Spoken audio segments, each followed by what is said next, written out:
Welcome to the D&D Fitness Radio Podcast, brought to you by your hosts, Don Saladino from New York City and Derek Hansen from Vancouver, Canada.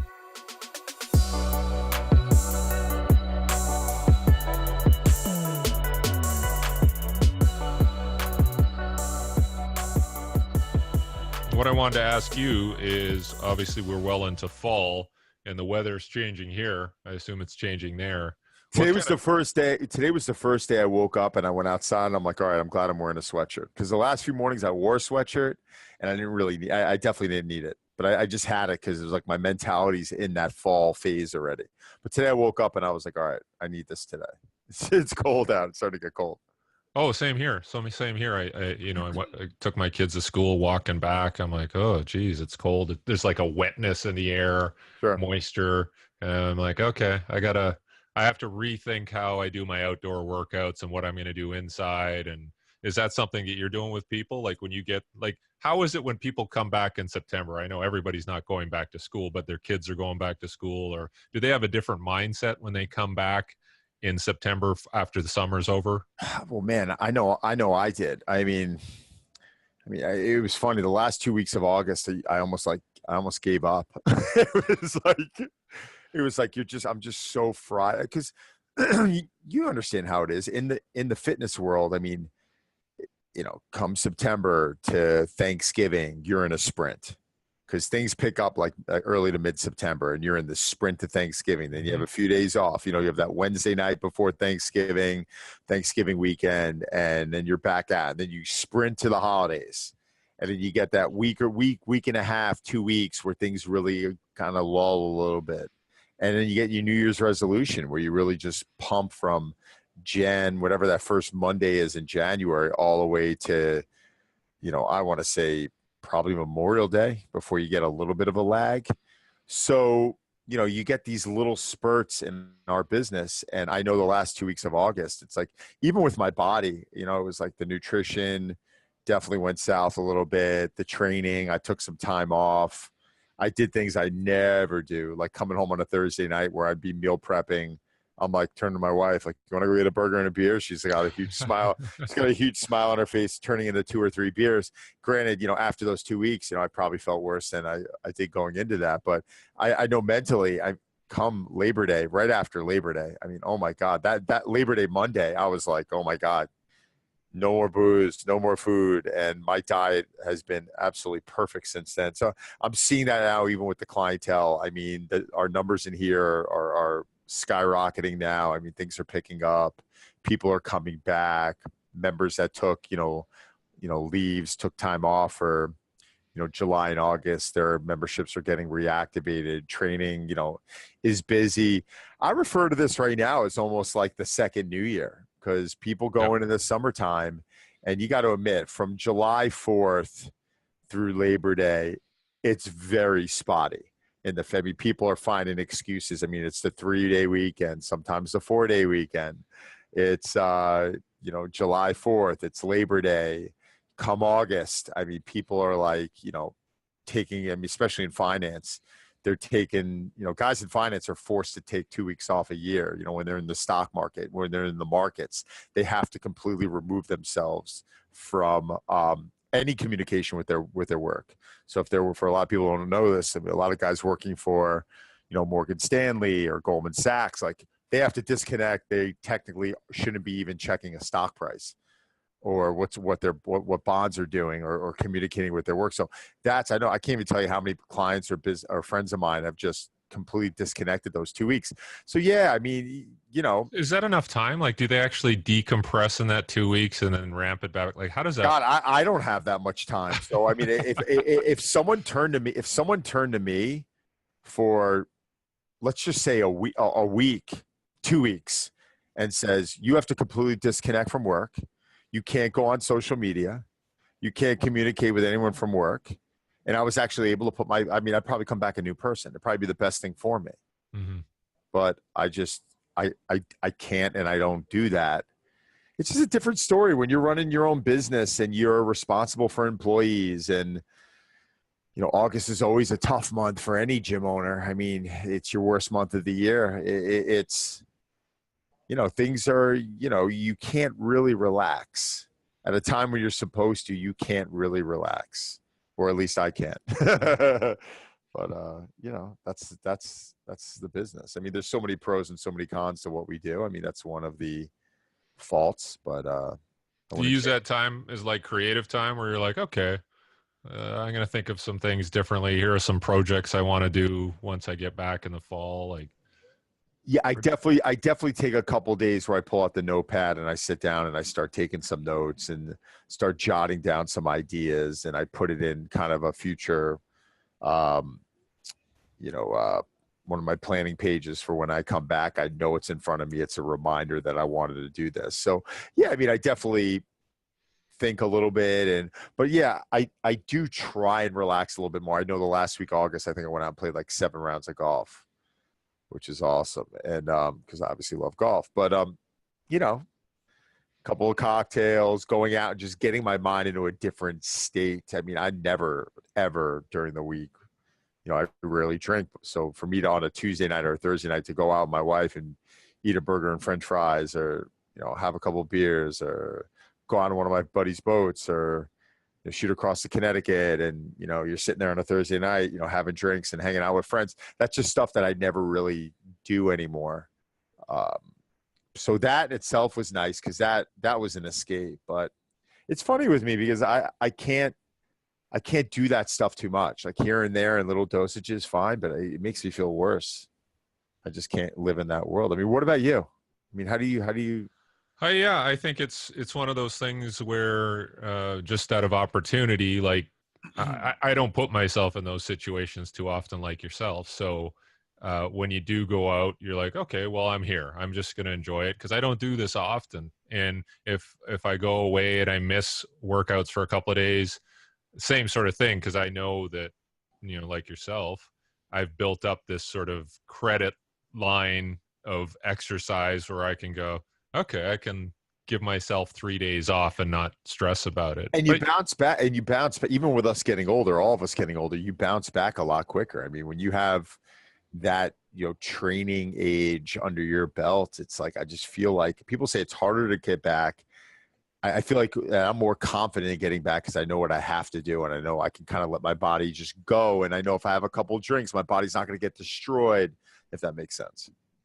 Yeah, I think so too. It's just the experience of having done it. And yeah, the more the more I get older, I always, you just keep coming back to the fact that you got to push yourself and you got to be consistent, and that's going to resolve a lot of these issues, right? Like whether it's how you look, how you feel, how you sleep, how you think, how your brain operates. When I don't do those things, all of those things are horrible. So I got to move. I got to find a way to do things that I like doing as part of it. And, I think it's similar to the professional athlete, where you put in all this work and you're really just developing this foundation of work just in case something bad happens, right? And you're prepared. And I think it's the same for us, where, we load up the credit card with exercise, and then, yeah, we're going to not sleep one night, or we're going to eat a burger, or, something worse. So, it seems to work. We hear that word optimization so much, and it's something that it's been a huge word in my life, my entire career, because I've always tried to optimize everything I do. And, whether it's with work or my body or et cetera. But man, I mean, there is a cost to doing business. I mean, when you're trying to put your foot on the gas that frequently, and you're always trying to push the elements, man, it's like sometimes it can backfire on you. And, I remember those days. I mean, come on, we talk about back squatting. I'm someone who loves to back squat, yet I have none of my clients back squat. It's like, yeah, I remember that period of time where back squatting was like, if you didn't back squat, it was a bad thing. This is, 20 years ago. I was like, oh, you don't back squat? Ooh. But then people started realizing there was risk reward to all of that, and that our bodies don't always allow us to get into those positions, and that there's other forms of squatting that could give you the same, if not more benefit. You might be a lot weaker, but increase those, increase those movements, increase those variables to where when you come back to back squatting, you could be that much stronger. And I got on the topic with one of my athletes the other day because, I definitely work with more actors than athletes, but I still work with athletes. And it's fun for me because when I'm working with an athlete and an actor, it's two completely different approaches. But I'm talking to one of my athletes the other day, and he's a professional golfer. And my whole goal with him, it's not, if he drives a golf ball 315 yards or 320 yards, I just don't care. Like, it's not my focus. I don't care if he hits his 9-iron 150 yards or 160 yards. I care that all season long for 10 months, 11 months, which is probably the longest sporting season in any sport. These professional golfers get, if they're 1-2 months off a year, I want them to be resilient. And in them being resilient, I got to focus a little bit less on optimization in certain areas. Maybe it's optimizing their rest and recovery and nutrition, sleep, etc. But when it comes down to their training, the word for me is resilient. I would trade it off. I'd rather a tour player of mine hit a golf ball 310 yards and not have the ability to hit a 330 and just know that his body's just going to be, granite, where it's just never going to break down and he's just going to be completely resilient. So, I don't know. I just think it's one of those things where, I use Charlie's line. There's a cost to doing business in anything that we do. And when you start pushing the needle, and when you start really, really, even with training, and it, when you go out there and it's 100%, 100%, man, it'd be all fine if our bodies can handle it, but can it handle it? Yeah, I was thinking about that. There was the football games on the weekend, and one of the players from the Buffalo Bills, he retired at halftime. Did you hear about that one? No, I didn't hear about that. Where he's like, I think he's a defensive back. I got to find his name here, but he didn't come out after halftime. Everyone's like, where'd he go, man? And then they find out that he decided to retire at halftime because I think he played for about 10 years.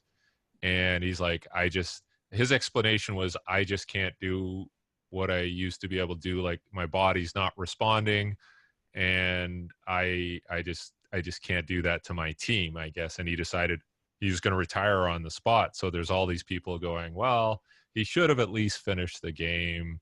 That's just not cool that he did that. But I guess the other side of the argument is, like, this guy's putting his body, his life on the line every play. I almost respect him a little bit. He felt like he's on the field, and he felt like he wasn't the best to do the job. Yeah. So in a way, he's turning around saying the second string is better than me. So yeah, and I don't know who was backing him up or what the circumstances were there, but yeah, he made that judgment call, for the sake of himself, for the sake of his team. But I think it was interpreted wrong. Like, they're like, oh, this guy quit. You also don't know what could have happened. I mean, he could have been out there running, and he could have started feeling a pull up his leg, and he could have just been saying to himself, this is ridiculous. Like, what am I doing? Like, I've been playing for 10 years. My body hurts every time I run. And maybe he wasn't hurt, but maybe he started feeling things in his body. That was it. Listen, things change. I'm the last person who wants to admit this, because I want to walk around with the attitude of, I'm going to be setting PRs when I'm 80. Like, it's my mindset. It's my thought process. Things change in the body. I mean, stress, and I'm not saying it's necessarily age or stress. I mean, we all have stresses. I've had an incredibly great year, but also stressful year. And there's been stress I've had to undergo that I've never had to undergo in my life. And that has paid a toll on my body. So I'm still working out. My body still feels really good, but there are days, like the other day, I woke up and my knees hurt me. I'm like, what the hell is this? I've never had knee pain in my life. Like, I've never had knee pain in my life. And suddenly I had knee pain. I went to Charlie. He's like, oh, it's nothing structural. You just have some tendonitis. I'm like, oh shit. I had tendonitis in my arm when I was, I tendonitis in my arm when I was playing high school baseball and the college baseball, but my knee now, I'm like, come on. So I got to treat it. I've been doing some treatments. I took some anti-inflammatories, which I don't like to take, obviously, gut health and all that stuff. But, I feel good. But that's going to happen because I push the needle with my body. But if I'm going to push the needle with my body, I also have to push the needle with recovery. And I got to understand that this isn't – I remember at 22 years old, I used to get so sore. And literally, I remember walking across the street in the city, almost not being able to walk from the leg session I'd be going through. And then like a day later, I was completely healed and I was fine. If I got that sore now, or when I get that sore now, it takes me 3-4 days to recover. So yeah, but would you agree that that's how I felt too when I was training in college and doing all this stuff and doing like weights, plyometric? I was sore and in pain all the time. Like that's just Right. the existence, right? Right. But you kind of put that in the context of what you're trying to accomplish. But now I probably feel way better, like on a daily basis.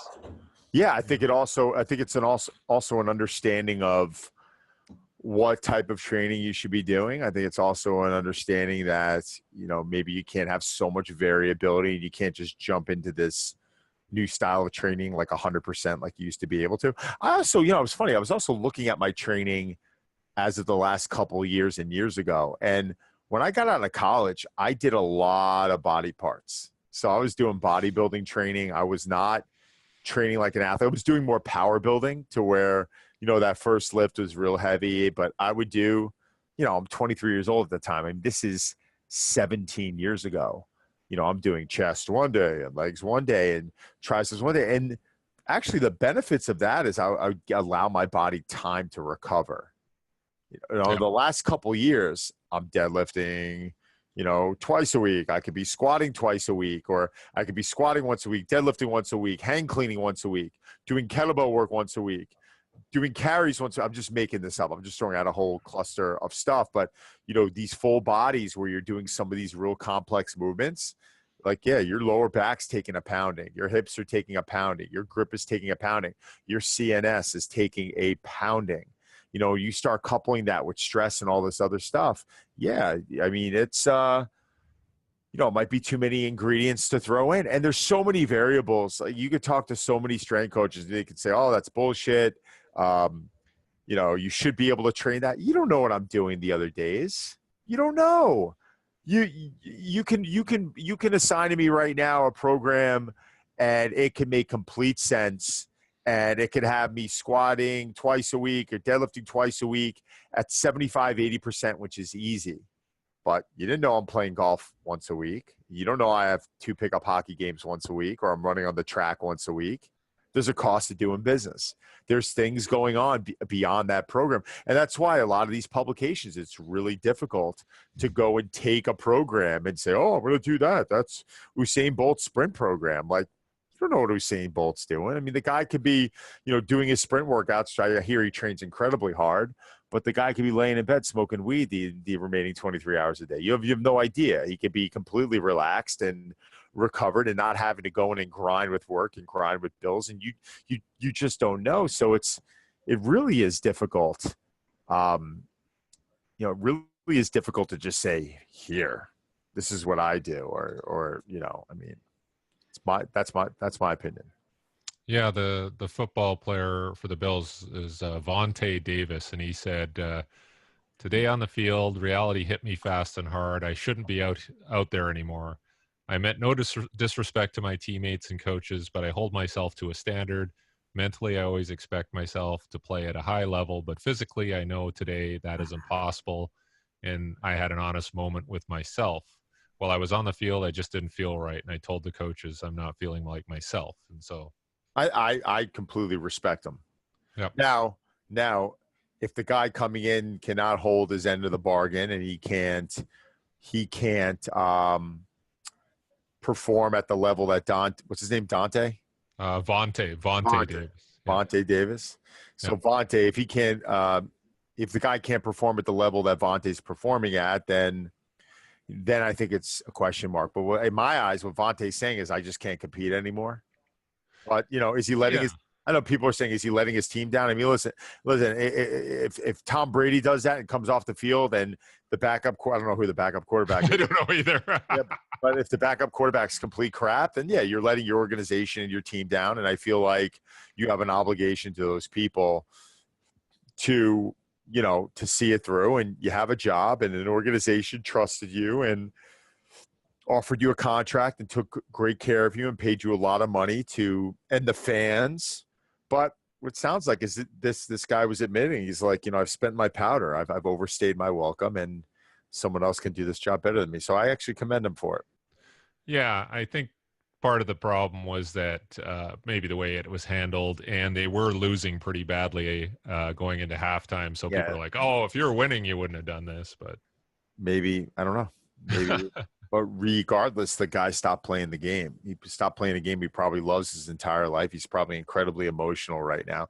But yeah, I couldn't imagine. I mean, I remember what it was like when I had to stop playing baseball. I mean, that was just college. I wasn't even playing professionally. I mean, my last game after that, it was like, I remember there was a few months where I was figuring out what I was going to do, and I had a couple tryouts and they weren't working out, and I was just like, wow, this sucks. This is going to end for me. Like, I'm never going to play again. And fitness is what saved me, because out of nowhere, I dove into this and I had that same love and passion that I once had for the game. So I was fortunate because I filled that void, and it got filled through my job and through fitness in my body, not through golf, not through hockey. Those are fun little knock around games that I play. Those are escapes for me, but God, fitness is what saved me. Some of these guys never find that escape. Some of these guys, they're done and they're done. They don't really do anything. And then you wonder why, they become unhealthy or out of shape or start drinking too much. I mean, it's scary stuff, especially when you couple that with a lot of the injury and a lot of the pain that they're managing from day to day. I mean, it really is it must be a challenge. Yeah, somebody posted a graphic on, I think it was Twitter, and it was the increase in the amount of elbow surgeries, injuries in baseball players, and it was dramatic. It was like this, it just spiked. And what do you think is going on there? Is it just an overuse thing? Is it what demands they're putting on the players? I think it's a bunch of who knows? I mean, I don't know how the ball's wound in comparison to where I was holding a Major League Baseball just the other day, and I can't tell a difference, but they're saying it's wound a lot tighter. Okay. I know these players are a lot stronger. Are they not? I mean, are they not training the same way? Are they training differently? Are the things that I don't know? Is it overuse? Are they, are they too specific to their sport growing up? Yeah, that's another thing too. I just don't know. I don't know. You look at a Nolan Ryan or a Roger Clemens, who these guys never had arm problems, and putting aside, Roger with the accusations of the performance enhancing substances, these guys still had longevity. They had durability. I heard stories of Nolan Ryan, or the Rocket, and I think Nolan used to take his hand and used to externally rotate it through barrels of rice to get his elbow and his shoulder strong. Like, I just don't really hear guys doing that today. I don't know. I mean, what importance are they putting into fitness? Is it the right stuff? But, back in, I'm more impressed by back in the Sandy Koufax era. There weren't closers, there weren't middle relievers. These guys had to go, 9 innings. It was like a complete game was, all right, big deal. Nowadays, you got to make 6 strong innings and you're done, because every organization has that middle reliever and they have that closer. So now as a ball club, as an opposing ball club, you're probably going to see 3 different pitchers in a 9-inning game. That's a lot of variability there. So, and I know that's got to be harder for the hitter too. I mean, now you got to adjust to different arms, different velocities, different pitches, different release points. Baseball is fascinating to me because there's just so many different. I mean, there's so many arguments. Even now, I remember the steroid era when everyone was wondering why guys are hitting the balls further, and people were like, "Oh, well, You know, the walls are moved in more and the balls are wound tighter, and yeah, guys are on performance enhancing substances. It's comical. You look for that period of time. When was it? Was it like mid to late 90s through early 2000? And everyone was hitting 30 home runs.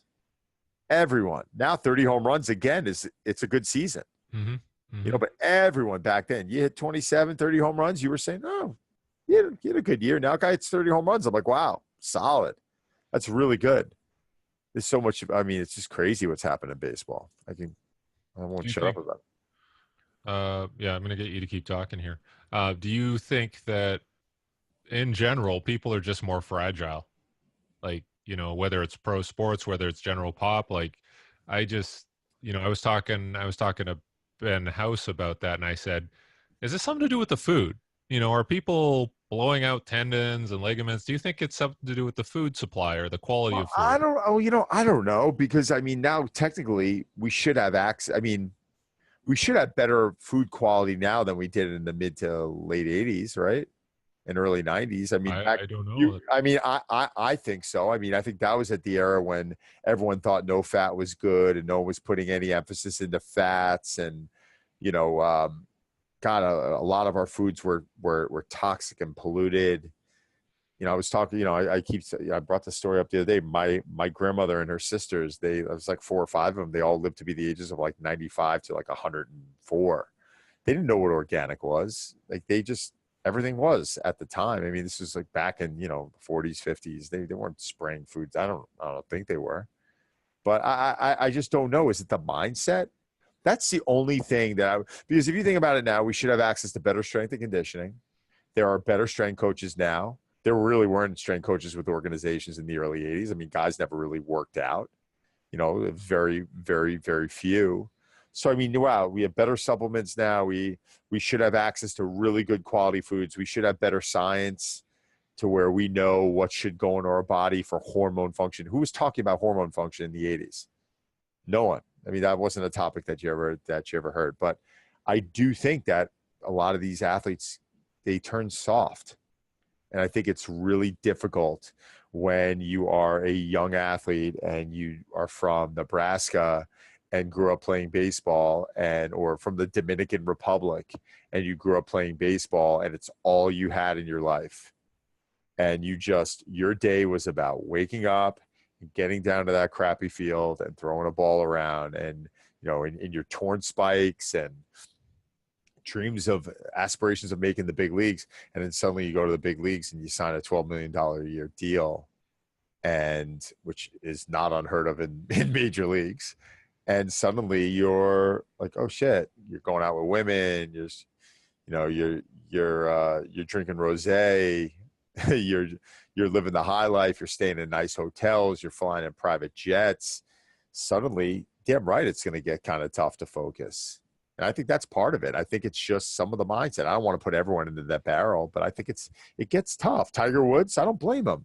I don't blame the kid.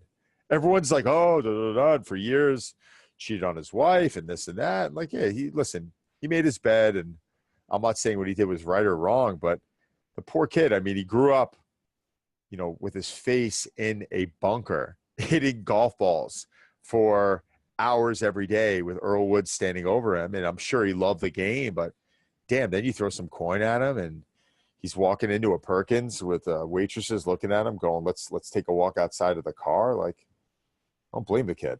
It's like, what is he going to do? Like, it sounds terrible, but, you know, he's a man. He's suddenly getting exposed to that crap. And yeah, he's going to make some, you know, you can't expect him to make perfect decisions all the time. So I'm not saying what he did was right, but I think when you get exposed to that lifestyle, it gets really difficult to have to grind and to have that fight. I'm rambling about this. One of my clients just sold his company for $100 million just the other day. It was like the second or third time he sold the company. And I'm having a conversation with him. I said, congrats, good stuff. He's like, thanks. He's like, I just can't do it anymore, man. Mm-hmm. And I'm like, what do you mean? He's like, I just like, it was before he sold the company. He knew he was going to sell for a big number. He's like, I just can't do it anymore. He's like, I don't have to fight. I don't have that push. I So don't have that. he did the Vontae Davis corporate. Yeah, but you know what? But he exited. He probably could have held on and exited for a lot more. Yep. I think the reality is he's like, wow, I've been living the high life for the last 10 years and I'm back in the grind and I'm back in the mix. And I just, it wasn't at the time where I did it and lightning struck the first time. It was about survival. Like I couldn't pay the bills. I thought my business was going to go belly up, and then he made it work. And now that he's, things are cushy and he's doing it again. And he did it. I mean, hats off to him. He did it. He pulled it off. But I think it was hard for him in a different way. Yeah, that's interesting. I mean, that's a totally different kind of environment, than the football field where somebody steps off and goes, yeah, but why? Yeah, but why? But why? Think about it. I want you to think about it. This is just my thought process. Yeah. If he didn't have any money, who knows what Vontae made? I have no clue. So it's probably good that I'm saying this. But if he had absolutely no money and he had no cushion and he got drafted at this age, would he have turned around on the field and say, I can't do this anymore? The answer is no. No freaking way. He would not have pulled that because he's probably making a lot of money. And he had to fight and he had to grind and put his chin to the stone. And he probably has a family he's got to support. And his thought process he would have been like, screw it, I'll get another concussion. I got to set myself up for life. See how the hunger changes? I don't know if it's any different. I think part of the reason why he was able to relax and back off, and this is just an assumption, I could get this completely wrong, is because he had some cushion in his life. And he was in the league for a while and he'd been there, done that. And maybe he set up and maybe he didn't have to, I don't know, think about that. Yeah. Over 10 seasons, his income was $53 million. So I think he's okay. I think he's okay. So, God willing, he was smart with his money and he didn't go out and buy 50 cars and 5 homes. And no, seriously. I mean, God willing, he made some good decisions, but he was able. So is he making that decision? If he was, how about this? What was that story? What was that Disney movie? What was it? The Rookie? With Dennis Quaid. Remember that story? It was about the guy who played for the Tampa Bay Devil Rays. It was the Devil Rays at the time. I forgot the pitcher's name. You'll probably look it up in 2 seconds. but Morris. It was Jimmy Morris. What the hell was his name? Yeah, right. It's somebody, Jim Morris. Yeah. I think that's my guess. So Jim Morris, I mean, at the time he's what? He's like a high school baseball coach and he's struggling to pay his bills. And he goes down for a tryout. He makes the tryout. And then, even if he signed the league minimum, which at the time was what, $600,000, $900,000, who knows? Holy Jesus. That's probably 15x over what he was making. So put him on the mound. Is he turning around that season, even if it was away from his family, going to say, oh, no, I can't do this anymore. My arm hurts? Hell no. He's going to try and finish out every game and every season he can to get guaranteed money. And it's just why that guy was probably hungry. Yeah. Vontae lost that hunger. I think a big problem with these athletes is that we pay them so much. The organizations pay them so much money early on. They lose that hunger. Like what happened to Matt Harvey? New York Met pitcher. I'm a huge New York Met fan. Oh, okay. I happen to be a huge. No, I forgot. You're from Vancouver. Who am I talking Blue Jays, Mariners, whatever. But like, I'm a huge Matt Harvey fan. Like, I was a huge Matt Harvey fan. I remember when he was a rookie, watching him play at might have been, was it at Shea Stadium at the time, or was he in Citi Field? I can't even remember. It was right around that time. But I remember watching the guy in the 8th or 9th inning. He was hitting 99 miles an hour on the gun, throwing a complete game, 99 miles an hour on the gun. And then you wonder what happened. Injury, gaining some weight, losing some fire. I mean, I don't think he didn't sign a huge contract, but was it that he lost hunger because he was going out and hanging out with Adriana Lima? Is it suddenly there's some parties that maybe he was never exposed to when he was younger and he's getting introduced to a lifestyle that maybe he wasn't introduced to? I mean, Alex Rodriguez, one of the greatest red-handed hitters I've ever seen. Was his career success when he came to the Yankees, or was it below par? Was it not to people's expectations? I mean, he won a World Series title. Did he put up the numbers that we all hope for? I mean, I think if you ask him now, he'd probably say He wishes he probably did a little bit better. But why was that? Why was he so successful in Seattle? Why was he so successful in Texas? Why was he in these? Because these organizations, no offense to these states, I mean, it's different than New York. You suddenly come to New York and you're out playing cards, you're playing poker with Jay Zito 3-4 in the morning on game day. Come on, man. That's not preparation. You're going out to Marquee or these clubs till, all hours of the night. I mean, that's tough to be in that environment as a young single athlete, to go into that environment and have that discipline and say, listen, admit it, it's going to be a lot easier in Vancouver, Derek. I mean, you're in a different city where you're not the city that doesn't sleep, and suddenly you're exposed to this stuff. And I think that's what happens with a lot of these athletes. I think they're exposed to a lifestyle. I think they're exposed to women. I think they're exposed to booze. I think they're exposed to other celebrities and this high-paced life. And I think they lose focus on what got them there. That's a good point. Is there what's the best New York professional team? Is it still just the Yankees? Because you got the Knicks, you got the Nets, you got the I would say Giants, the Jets. I would definitely say it's the Yankees. I mean, my Mets aren't that very good, but the Yankee organization. I mean, the one thing about, and I'm a huge Met fan, but the one thing I've always noticed about the Yankee organization is, you've always had a lot of superstars come to the organization. I remember the time when, you had Gary Sheffield, you had Cecil Fielder, you had Randy Johnson, you had all these, incredible, Kevin Brown. I mean, I can't even tell you how many all-stars were in this organization at one time, and you had all these superstars, Derek Jeter, and for some reason, you never heard a lot of them getting into a ton of trouble. I was shocked to see certain players. I mean, watching Gary Sheffield come off the bench to hit, to me, it was like, holy Jesus. The guy would have been starting in any other organization, or Cecil Fielder being, he had a DH, but not starting every game.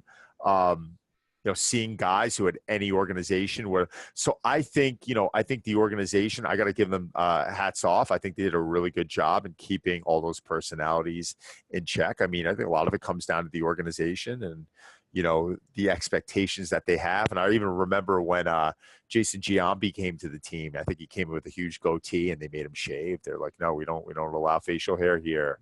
We don't allow, we want our players to be clean cut. There were certain things that I really respected as an organization because these were standards that they had.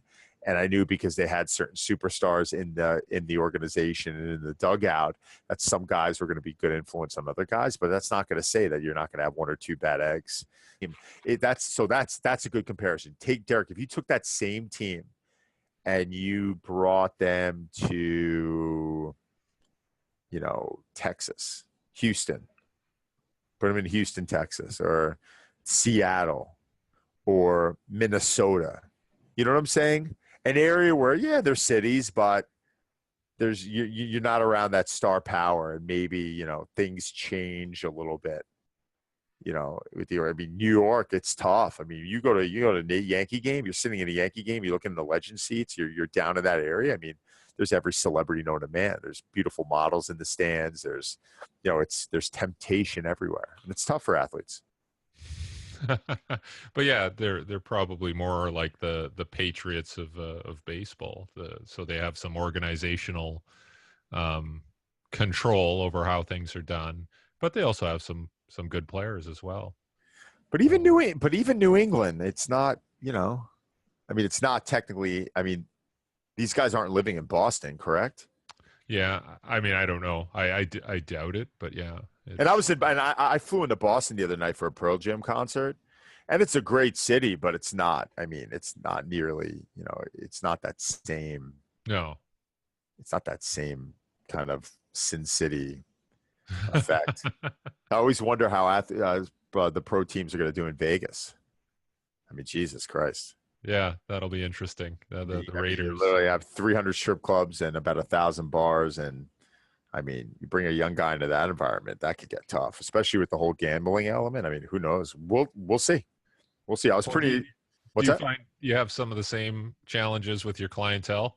Like, are they I mean, obviously there's a benefit to being in New York, but are there distractions that affect your objectives with them sometimes? Yeah, absolutely. I think it's easier with the actors I work with because a lot of them don't. A lot of them aren't really seen out at night that much. Most of them are like home buddies where they travel so much and they're away from their families that 9 out of 10 days they don't even want to go out to dinner. They want to order in. So I think they're much more confined to their space. But Wall Street, hell yeah. I mean, the amount of entertaining that has to go on. Part of their job is going out and cocktailing with other, business people and trying to land deals and being exposed to this, really, really fast-paced environment. And a lot of them, I mean, you talk to a lot of them, they're not even having fun doing it. They're just like, oh God, I got to go out for another business dinner. It's funny. Once you see a guy hit a certain success level, he stops having business dinners and he starts having lunches. It's pretty funny.